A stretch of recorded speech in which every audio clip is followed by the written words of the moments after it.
until a month ago, when he suddenly stopped responding my emails.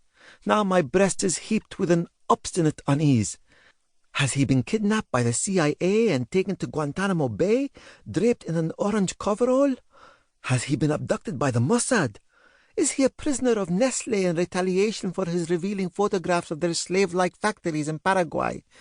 All of these alternatives are fully potential since your father has grown to a very strong political prominence.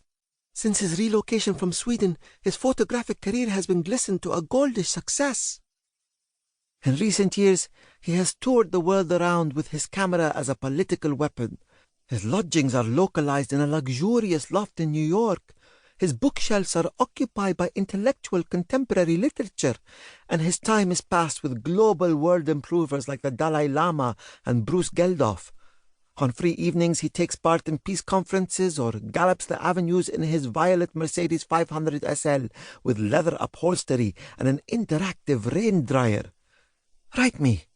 Is your success equivalent to your father's? Has your book-ly contract transformed you into a millionaire or a billionaire, or just secured a few years' safe economy?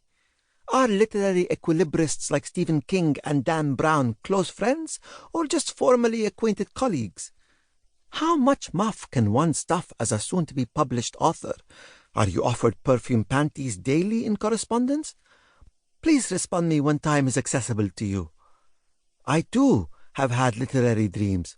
For some time I projected a biography devoted to your father. Unfortunately, my ambition was handicapped by gaps in knowledge and blasé houses of publishing. Before the writing of this message, my brain was suddenly radiated with an ingenious idea. How would you consider forming your father's magical life in your secondary book?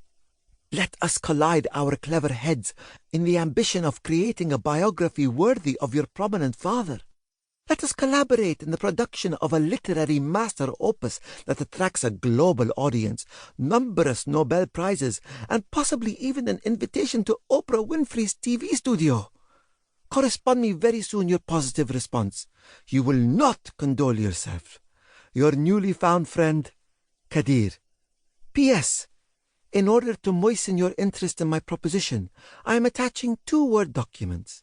One is adequate as a prologue to our book. The secondary forms your father's childhood. I recognize your father's antique unwillingness to detail his history for you, but believe me when I write, if he had only been able to, he would have portioned much more, and if he only knew your coming novel, he would be shining ample avenues with radiant pride. Once upon a time there was a village in western Tunisia that was named Sadiqat Sidi Yusuf. Here my birth was localized in the fall of 1949. Here I lived in my family-esque idyll until 1958, when a tragic accident terminated my father's, my mother's, and my 4 younger siblings' lives. Unfortunately located bombs from the colonial powers Frenchmen in Algeria chanced themselves down onto our village on their hunt for FLN sympathizers. 68 people died, and as a consequence, I became family-free. A friend of the family transported me to the city of Janduba, and the house where the generous Sharifa and the amiable Faisal accepted my entrance into their unofficial orphanage for anti-colonial martyrs. Has your father exposed you the skeleton that remains of this house? It is localized in Janduba's eastern district, not far from the sculpture park and the now-defunct cinema. There were 2 dormitories with turquoise shutters and decorative black bars. There was a kitchen and a dining hall, a schoolroom with uneven double benches and a worn chalkboard, as well as complete colonies of nightly ticking cockroaches. Already at this historical time, Sharifa's heart was as big as her backside was wide. Her gigantic belief in potentials could compete only with her burning hate for the Frenchmen's tasks as spreaders of civilization.